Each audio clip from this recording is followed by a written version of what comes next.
प्रदेश में कांग्रेस कमेटी के प्रवक्ता हैं। बहुत शुक्रिया आपका डॉक्टर हिलाल। मैं आपसे समझना चाहता हूं कि ये ज़मीन के विवाद सर गांव-गांव फैल रहे हैं, इसका क्वालिटी निस्तारण नहीं हो रहा है, इसका प्रतिफल क्या है? वायलेंस, मर्डर्स, आपस में खून बहाना, मुकदमेबाजी करना, पीढ़ियां खराब हो रही सर। इसका कोई, आप लोग भी पॉलिटिकल पार्टी हैं, अपने एजेंडे में शामिल करो, जनता के बीच डिस्कस करो, सरकारों पर भी दबाव बनाओ, क्यों मैकेनिज्म बदलें। ब्रजेश भाई, बहुत बहुत शुक्रिया, आपने हमको आज जोड़ा अपने साथ। सबसे पहली बात तो ये है कि इसमें कोई शक नहीं है कि जितने भी सामाजिक विषय हैं, जितने भी समाज से सरोकार के विषय हैं, उसमें शायद ही कोई चैनल ऐसा हो जो कि भारत समाचार के बराबर उठाता हो इस चीज को। हम लोगों ने बहुत सा देखा, कोरोना काल पूरा देखा, जिस तरह से आपने उस वक्त किया था, आज की तारीख में आप यहाँ पर बैठे हुए हैं, इसके बारे में बात कर रहे हैं। देखिए, इसकी ये जो समस्या है, ये इसका समाधान बहुत जटिल भी है और बहुत आसान भी है। आसान इस तरह से है कि अगर लेखपाल जो है, उनकी भर्तियां जो लंबित पड़ी है, लंबे वक्त तक से लंबित पड़ी है, अगर वो हो जाए तो निश्चित रूप से उनके ऊपर भी कुछ दबाव कम होगा। और आप इससे समझ लीजिए कि लेखपाल कितना महत्वपूर्ण पद है कि सारी भर्तियां हो जाती हैं, लेकिन लेखपाल की जब कभी भी भर्ती होती है तो उसके अंदर पेपर लीक से लेकर के, और वो पूरे गैंग होते हैं जो पेपर सॉल्व करने के लिए आते हैं, अलग अलग राज्यों में फैले हुए वो गैंग है, वो आते हैं, एसटीएफ से वो झगड़ा करते हैं, मारपीट करते हैं।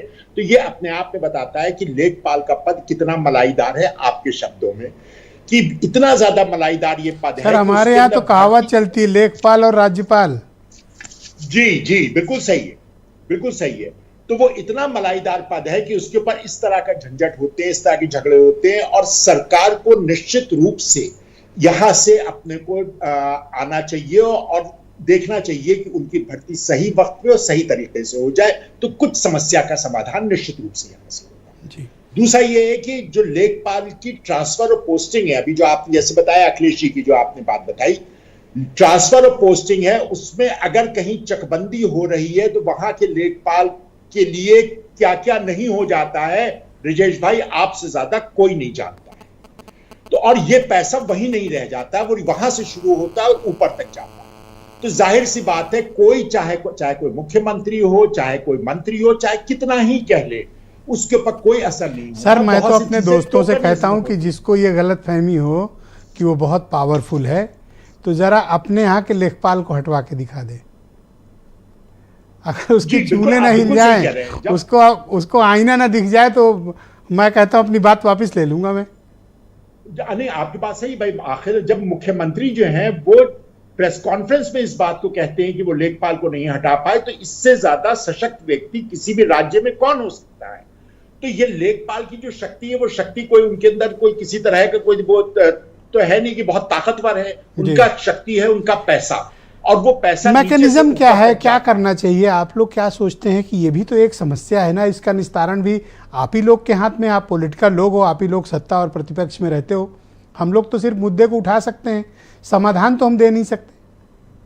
जी, देखिए, हम इस बात को नहीं मानते हैं। हम मानते हैं कि जो हमारा चौथा खंबा है वो बहुत शक्तिशाली है, और समाधान अक्सर चौथे खंबे से ही आया है। नहीं, मतलब होगा आप ही के माध्यम से ना, आप मतलब पॉलिटिकल एग्जीक्यूटिव। जी, बिल्कुल आपकी बात सही है। और जी, ये आप डिबेट करा रहे हैं, ये उस समाधान के रास्ते में भले ही पहला कदम हो, छोटा कदम हो, लेकिन बड़ा कदम है। आज की तारीख में अगर हम इस पर डिस्कशन कर रहे हैं, अगर हम ये देख रहे हैं कि उस एक जमीन को लेकर के इतने लोग मारे जा रहे हैं, इस तरह की हत्याएं हो रही है, आज नहीं हो रही है, लंबे अरसे से हो रही है, और कहीं ना कहीं इसके अंदर सरकार का इकबाल भी होता है कि आपको अगर इस बात से किसी तरह से सुरक्षा मिली हुई है कि आप किसी भी तरह का अपराध कर ले, आपके खिलाफ कोई कार्रवाई नहीं होगी, तो निश्चित रूप से। थैंक यू डॉक्टर हिलाल अहमद, हमारे साथ जुड़े रहिएगा। मैं डिबेट के दूसरे